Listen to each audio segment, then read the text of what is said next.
Let's see Maddie's thing on this Cyberpunk expansion, because I've not heard any of this. But apparently there's news. Apparently there's something to discuss. Interesting. Let's see. Here today, sitting down to talk about Cyberpunk 2077. It was just about almost 2 weeks ago, we sat down to talk about everything happening between Steam Deck verification, this new overdrive mode, and some of the... Dude, I swear, Maddie and the JRPG music, every video, it gets me every time. It's so funny with his JRPG music. I love it. Silence from CD Projekt Red surrounding Phantom Liberty, the upcoming Cyberpunk 2077 expansion that was announced at the end of 2022 in September during a bit of the resurgence. And now folks are wondering, when are we getting news? We now have that information on top of a couple of other interesting updates which signify how Cyberpunk has really made a turnaround and why CD Projekt Red is going to continue to invest in this franchise. So ladies and gentlemen, we have a lot of exciting stuff to talk about. Even if I saw the media, you know, taking a couple jabs at what was going on here, but I've got some thoughts, so let's dive in. If you're new here, you're into CD Projekt Red, Cyberpunk 2077, you're in the right place. Consider subscribing. Let's begin at the top with what I think is the biggest news thus far, and that's the... Yes, go sub to Maddie real quick. I'm going to plop the link to the video in chat right now. Go give him a like. Show him some love. Tell him I sent you. Yeah, Maddie, friend of the channel. Always a great guy. Does great work. Announcement of an announcement, if you will. This is the information I'm referring to that I saw a lot of the media poking fun at, saying, oh, CD Projekt Red announces an announcement. But personally, I find it to be a welcome update, and I'm actually happy they're taking their time with things, which is something I mentioned in our last Cyberpunk upload. So let's get to reading a little bit, and then I'll explain a little further. So over on the Cyberpunk 2077 Twitter account, they posted exciting news. Chooms. In June, we'll start to share more information about the Phantom Liberty expansion. Stay tuned. This news comes alongside the CD Projekt Red financial results report, where they said during a presentation that they are at the final production phase of Phantom Liberty with 340 developers on the project. Now, ladies and gentlemen, they're certainly scaling up and they're entering that final phase, which is leading to what I said last time around I'm a little bit nervous about, where I think we're going to see, people are talking about the Spider-Man and Starfield face-off. I think we're going to see Phantom Liberty and Starfield face off in September, personally. I don't know how long-winded they want to make this marketing campaign, but what I love more than anything here is that we know starting in June we're going to get information, which I think sets it up for, at the latest, a fall holiday release. And to me, that says they're taking their time. And I know CD Projekt Red had a reputation for that in the past. We know how they got ahead of themselves. The board got ahead of themselves and rushed the game out the door in 2020. I don't think we need to go over that tragedy once more. It's pretty common knowledge at this point. But what this is showing to me is they're learning from it. And they're also keeping us updated in a wise way. So while the media wants to kind of make fun of CD Projekt Red for announcing an announcement, I like that it indicates to me, you announced it in September. There's a lot of poppin' video games happening right now in 2023. It is a super competitive year, no matter where you're releasing pretty much. But CD Projekt Red is taking their time and saying, you know what? We will talk about it when we are ready. And it looks like they're going to do it during maybe Summer Games Fest, which is happening in June. We already know E3 is canceled, so it wouldn't be too surprising to me if we finally get maybe a release date attached to that first bit of information.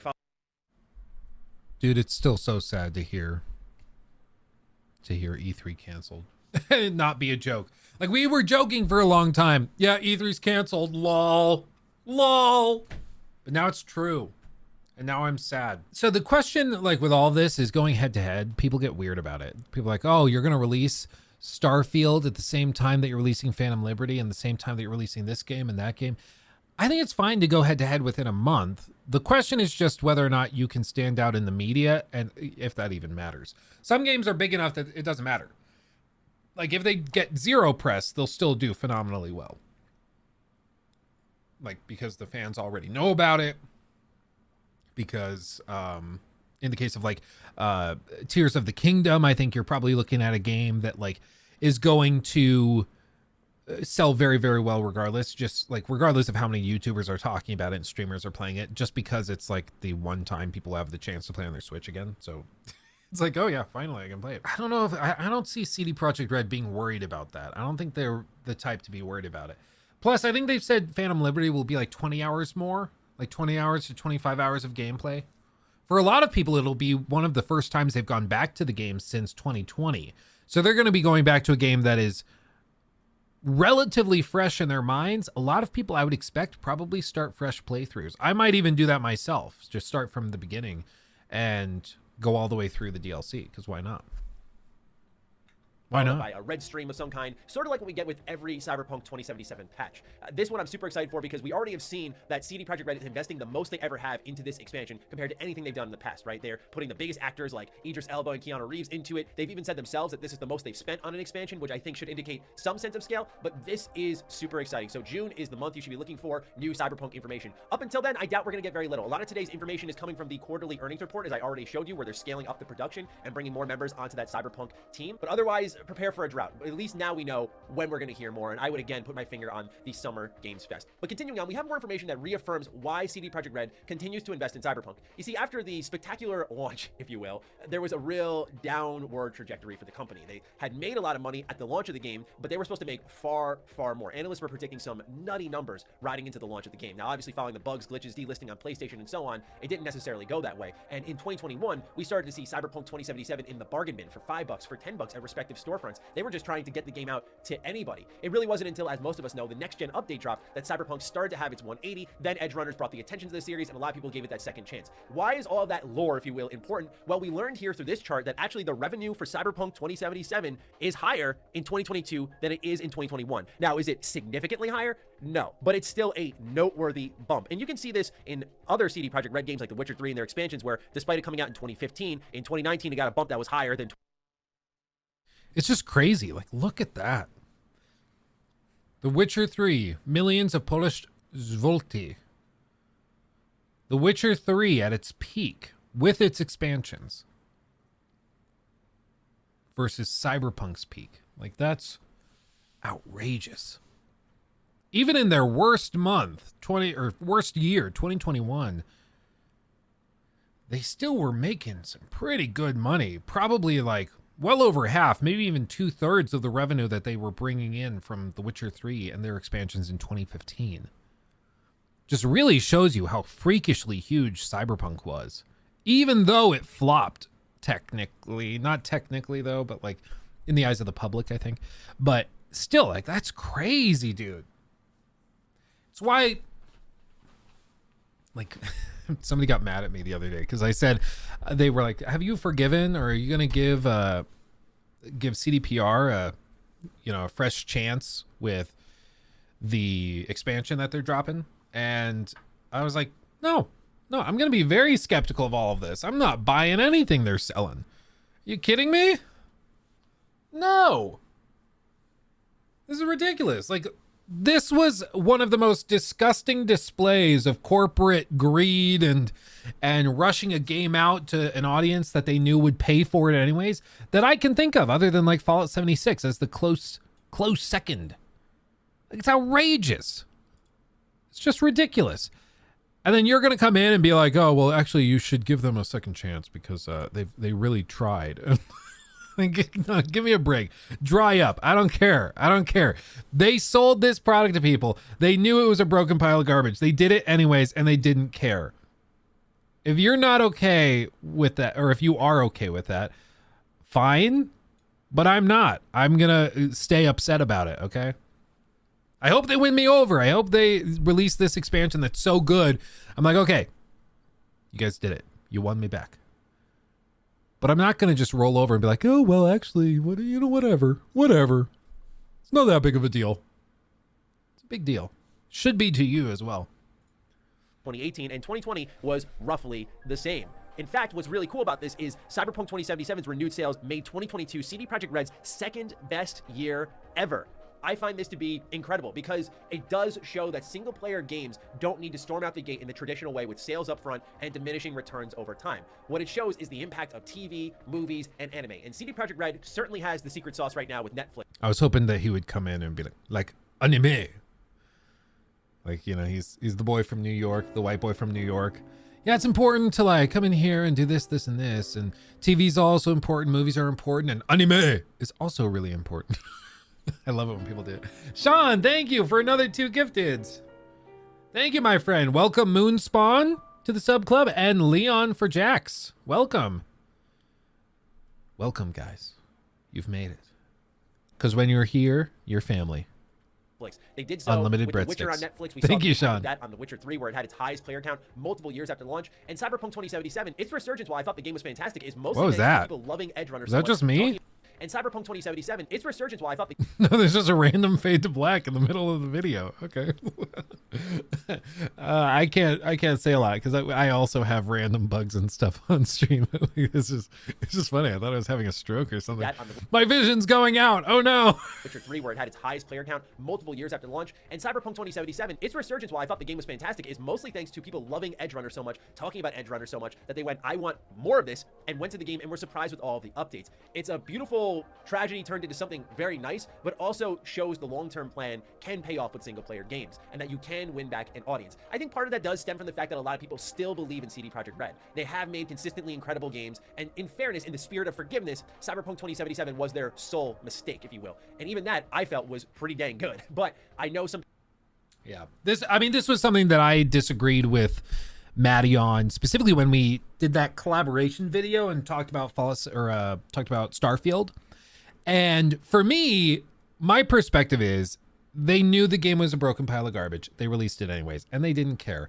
And for me, I kind of draw the line there. I'm not willing to just forgive after that. I think they have a lot of work to do to win me back.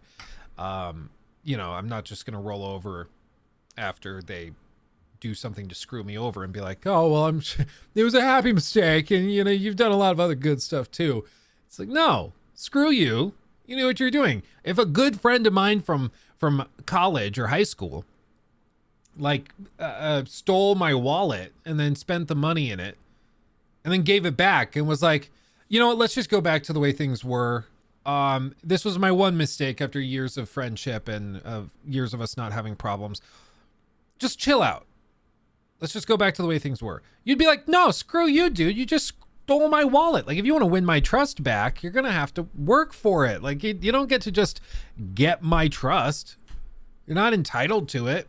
And with this, I can understand what he's trying to say, where he's like, yeah, they've done some work and Cyberpunk's better than it was.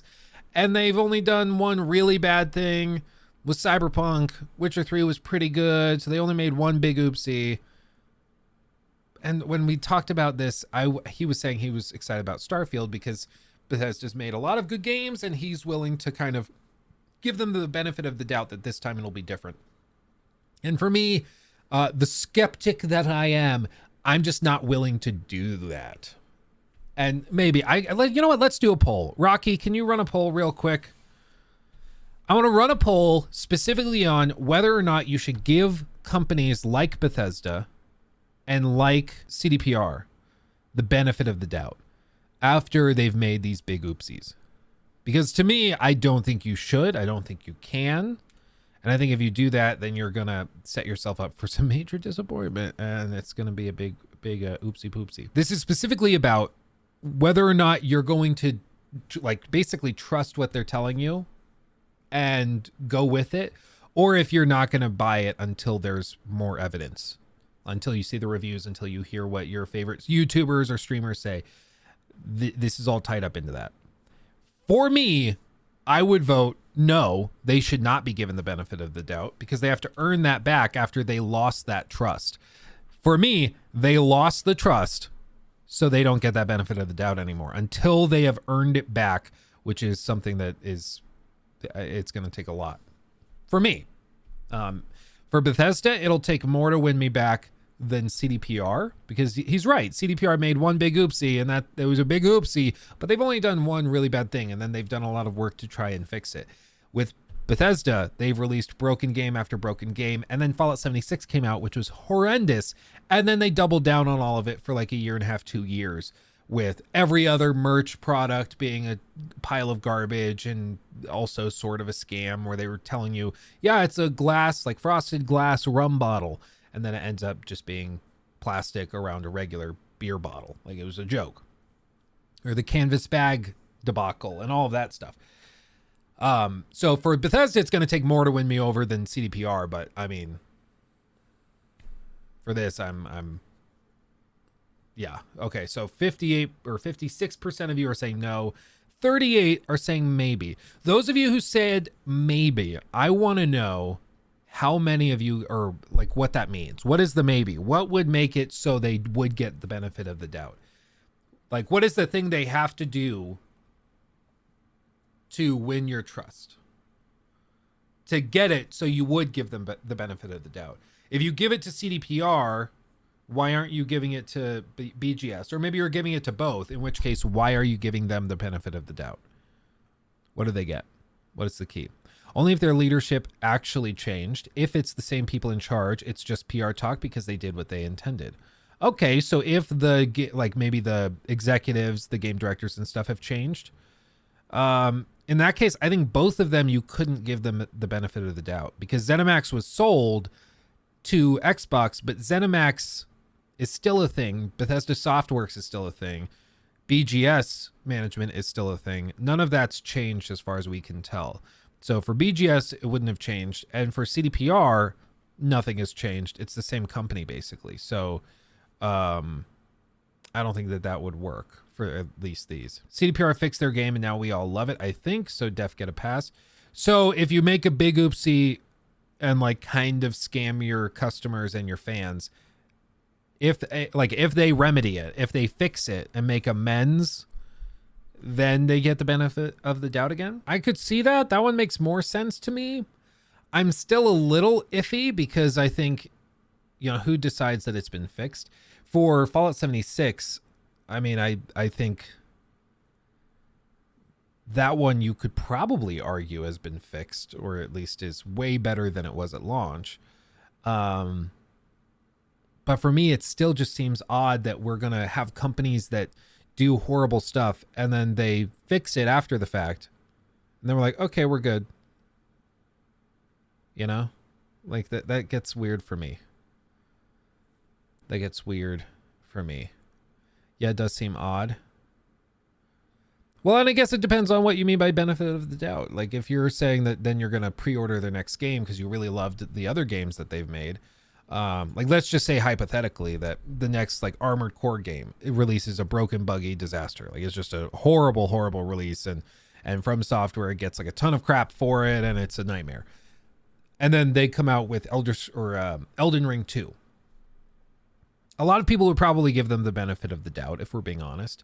So, but that's because they have that bias of that original game that they really, really liked. So if they fixed Armored Core after it released super buggy, would that then make it so you're justified in being hyped or stuff like that? Yeah, Trappin', as long as we agree, no pre-ordering, then I think we're good. I think hype is where it's kind of the confusing term, because hype could mean for some people pre-ordering the collector's edition, getting super, super hyped on it, taking days off work ahead of time to play the game, all that stuff. So I think that could be it. But if you just mean I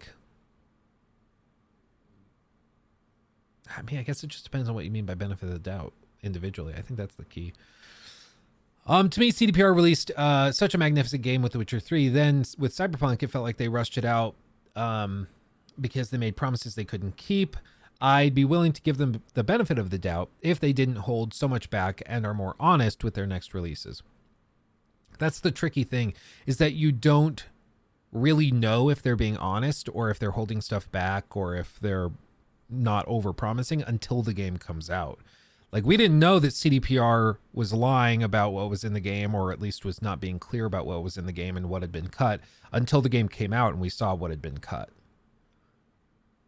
As far as I'm aware, I don't think they did any clear statements leading up to it outlining all of the things that had been cut. I think people had noticed, hey, wall running's not in the game anymore. And at that point, people were like, oh, okay, well, that's a problem. So it's kind of tricky. What do you think about No Man's Sky? I mean, I think at this point, going on, 7 years, 6-7 years after its launch, they're still providing free updates and DLC and stuff. That, for me, I think is convincing that they have earned the trust back, because their actions earned it. They proved it.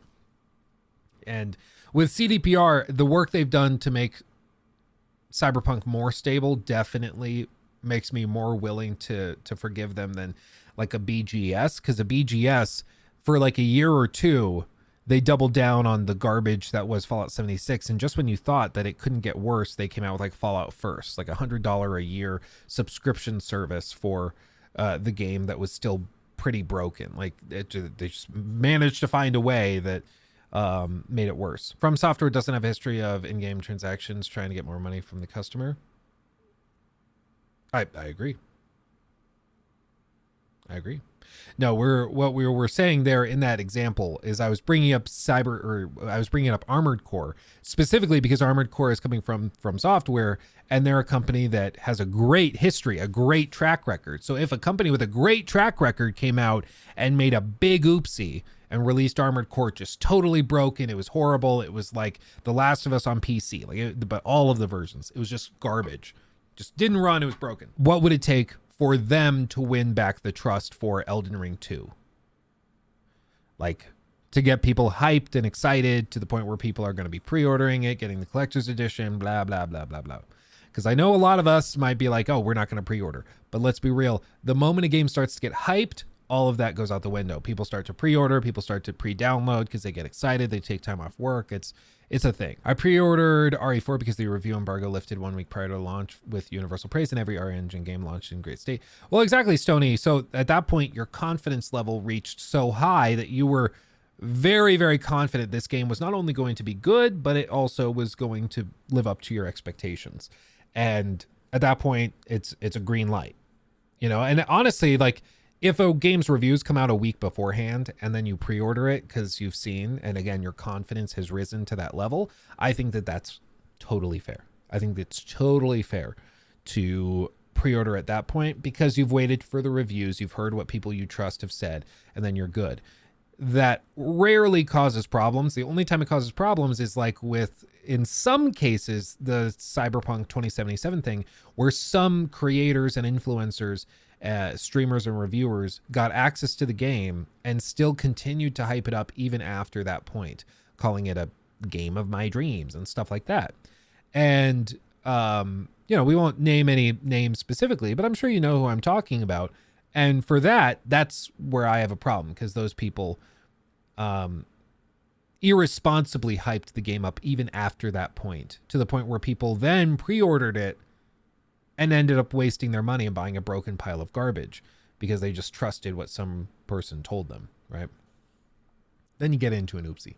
People felt pretty burned by it, and understandably so. But it just shows that when you can stick with it, you can recover the project. It's much of what I've said with something like Fallout 76. I know we're not going to really sing the praises of 76, but I respect that Bethesda hung with a pretty tragic launch and actually made something somewhat respectable out of it. Same thing here with Cyberpunk 2077. Tragic launch, respectable end product. Now, we mentioned how Cyberpunk 2077's team is scaling up, and as part of these quarterly earnings, we've learned just how they are allocating all the resources for their teams. And you'll see a familiar chart that we covered in our last video, now updated to see where things are going. So we learned two pretty important things from this chart. Number one, you're going to see that the light blue, the aqua blue color, as it progresses, has expanded more and more as they're piling more and more employees. I did find this kind of cool. They actually show how they allocate their teams. Support for Cyberpunk and the next gen version started really big, smaller. Witcher 3 next gen version, smaller subset of the team. Gwent, not a huge proportion. They've kind of let off the gas on that. Spoko, I don't know what that is. Phantom Liberty, you can see it's slowly revving up, but it's been a priority for them for 2 years, basically 2.5 years. And they've also been revving up production on the new Witcher game. And once this expansion goes out, this light blue section probably drops to about the size of this purple, and then it gets taken over by this new Witcher game. All this goodness. Well, it'll be like, all this is the Witcher game. I'm down. Into the Phantom Liberty expansion. What you'll also notice is the Molasses Flood project has marginally increased in the last couple of months, but compared to June, it has had a pretty decent bump. Perhaps most noteworthy, though, is that the new Witcher game, Polaris, has seen a pretty noteworthy expansion as well. So while a lot of people are talking about Cyberpunk 2077 and its Phantom Liberty expansion, which we'll get back into in a moment, what I want to note here is that CD Projekt Red seems to be moving toward that goal that they were trying to accomplish when they announced they want to do parallel AAA game development. It was a dangerous promise to make, in my opinion. We'll see long-term how it plays out. I still trust CD Projekt Red, but the reality is they had a pretty bad launch, and they're coming out saying, now, after all of this, we're going to develop not just one big game at a time, but two. Since then, we've seen them expand into North American territory. They've bought up studios. They have been pretty aggressive in their growth, quietly so. Whereas the conversation with acquisitions has really circled around Xbox and Activision, and understandably so. It's the biggest acquisition in video games history. CD Projekt Red has quietly been grabbing talent all over the globe and naturally expanding their footprint, where now they're setting up this new Boston-based studio to work on an entirely new Cyberpunk video game.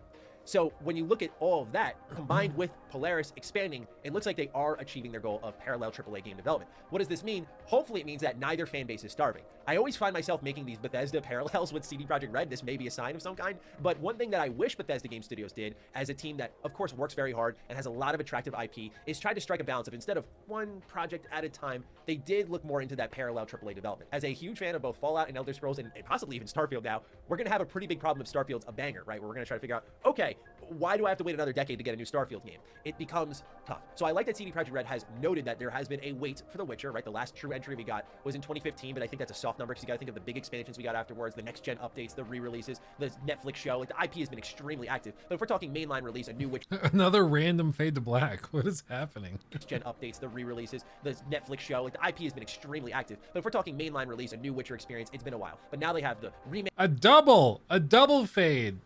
announced. They have Polaris. They have, of course, A triple. Wow, dude. A triple fade. What is happening? Molasses Flood project. Then you have, of course, Cyberpunk Phantom Liberty, and you also have the sequel to Cyberpunk, I would imagine. So they're doing a good job, it seems, of keeping all the pistons firing. And I find that future exciting, if not a bit daunting, because it's a pretty big promise to make. It's a pretty big ask of yourself and your talent to see if you can get those two moving along. I do think they need a better healing system for Cyberpunk. I'm seeing this gameplay and I'm immediately taken back to how stupid those inhalers were. And what I'm guessing is going to happen is, as they're moving along, like we see here in this chart, the reason it all comes full circle is you'll note that the Phantom Liberty team has expanded as it got closer to launch, and they even mentioned as such. 300 plus employees on Phantom Liberty is quite significant. So what's going to happen is, for example, some members of, I would imagine, Xfinity! I'll look forward to seeing you when you come back. Be safe. players are going to fall off as they get closer to the launch of Phantom Liberty. They got to test things, bug fix things, because they're probably done making actual content for it. They're in the polishing phase. That would be my guess, personally. And so Look on Fade to Black Watch. Dude, I can't stand it. In this case, like, this is clearly like an editing oopsie. I think maybe what it is that his editor has like a default transition. So his default transition for clips is a fade to black, and he just forgot to go back through and either clear them out or something. But it is really funny. Yeah, the fade to blacks trigger the crap out of me. So they're going to start to pull members off of that team just to round things out. And once that's launched, then you start allocating those members of the Cyberpunk team off of support for the expansion and onto Polaris gradually into 2024. So this is a much more telling chart than I think people initially received it as. But personally, I'm very excited for the future of CD Projekt Red. They got a lot going on. It's exciting to talk about them. I think they A channel point fade to black would be cool. I'll have to look into that. I'll see if I can figure it out. That would be really, really freaking funny. If just you can redeem like 5,000 channel points and the whole stream just fades to black for a second. Oh, that would actually be pretty funny. They have the chance to surprise people while we're all talking about the Witcher remake and a next Witcher game and, of course, Phantom Liberty. I think something like a Molasses Flood project can come out of nowhere and really surprise us. So there is another one, dude. Okay, something's wrong with his setup or with the editors. I don't know what's happening. There's so many.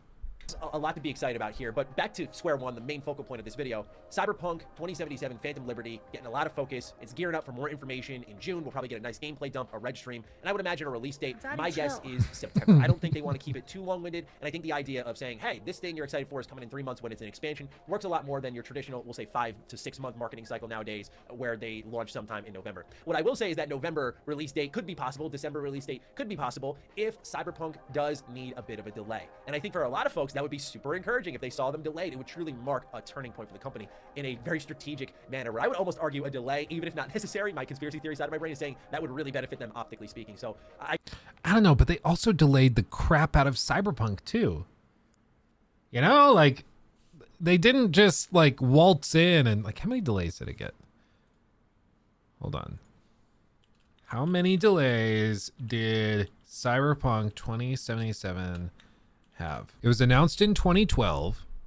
First trailer teaser premieres in January of 13.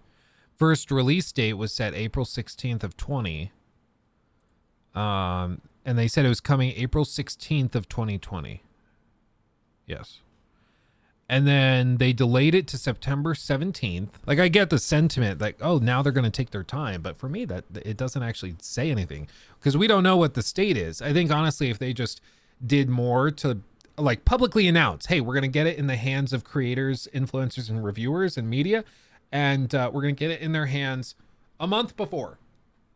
And we're going to, and I'm not saying this because I would necessarily be invited. Okay. I'm saying this because if they can instill the confidence that, listen, we're going to get this in front of people well ahead of time and let them test it and try it and poke and prod. And then we're going to allow you, of course, to check all of it out. I think that would work wonders. I mean, the only thing they can do to instill more confidence in me is if they came back and they said, listen, we're going to make sure people try it well ahead of time, and then we're going to let them share their footage. This is something like Ubisoft did this with with Assassin's Creed Valhalla. They did this where they gave the game to us like 6 months before launch. We got to play it, and then we got to share our gameplay footage from that session. If they do that here, I think we're golden. I think I'm much more convinced. He took my thing. Red flag.